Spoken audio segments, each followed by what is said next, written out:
Good morning, Lucas. It's Tuesday, and today I come to you with a thought from a place, although the place does not exactly relate to the thought, and the thought does not exactly relate to your last video.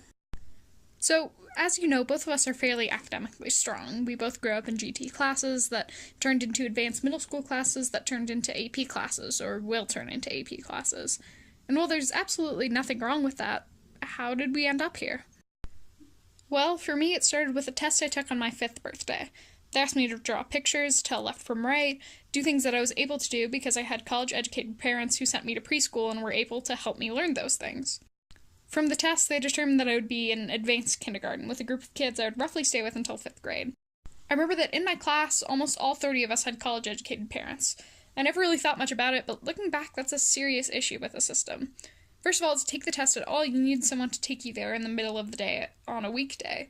If you worked, your kid probably didn't end up taking the test. To pass the test, you needed a foundation of skills that you likely wouldn't have unless you went to preschool and had parents who could help you outside of school. To even begin a GT track, you start off with a certain amount of privilege.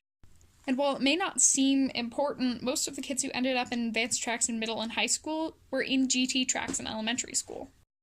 The kids I typically interact with in these groups are white with educated parents and no mental health issues who have been told they're smart for their entire lives. Take my friend Luke, for instance. He grew up privileged with well-educated parents, and he isn't in the GT track. Why? Because he has ADHD. His brain doesn't function best in classrooms, but I've also had debates with him about communism and the prison system and how we fix systematic racism.